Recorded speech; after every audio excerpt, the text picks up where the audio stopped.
Boba 300 juta cek. Hari ini aku mau jualan boba. Jadi aku langsung masak boba dengan gula merah untuk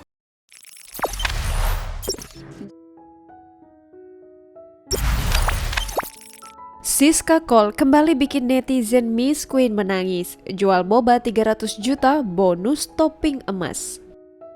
Sobat Miss Queen yang hanya bisa menghabiskan kuota internet bakal menangis melihat konten Siska Cole, putri orang terkaya di Indonesia.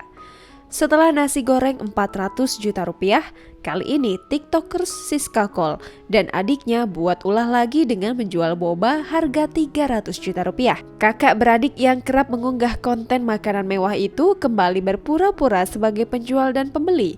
Siska sebagai penjual boba, sementara adiknya sebagai pembeli. Siska kemudian menjelaskan pada adiknya harga satu gelas boba 100 juta rupiah dengan 2 sendok makan boba termasuk susu dan es. Tapi karena adiknya tidak puas dan ingin tambahan boba, Siska menjelaskan harga ekstra 1 sendok makan boba 20 juta rupiah. Dan adiknya minta tambahan boba 10 kali hingga totalnya menjadi 200 juta rupiah. Siska juga menambahkan edible gold leaf berbentuk lembaran sebagai bonus. Setiap kali melihat video Siska Cole, netizen selalu dibuat terheran-heran, tapi juga sekaligus terhibur karena ulah mereka. banget. Aku coba tekan pinnya, tapi baterainya udah habis. Terus aku coba inget-inget aku taruh kuncinya di mana. Terus aku ingat aku taruh di kamar dan aku sembunyiin di dalam boneka aku. Aku langsung ambil kuncinya dan coba buka.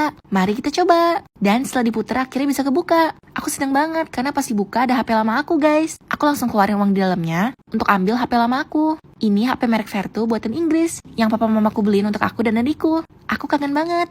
Imut banget kan? Ada warna merah dan hitam. Aku juga ketemu tiket dan gelang dan kertas isi impian aku. Terus aku bawa mesin penghitung uang punya aku untuk menghitung uang hasil aku tabung pas aku kecil. Dari kecil aku selalu menabung. Menabung itu penting sekali karena uang hasil tabungan kita akan berguna sekali di masa depan. Papa mamaku selalu ajarin kita untuk rajin menabung. Awalnya sedikit, lama-lama menjadi banyak. Kalian juga harus rajin menabung ya. Selamat mencoba.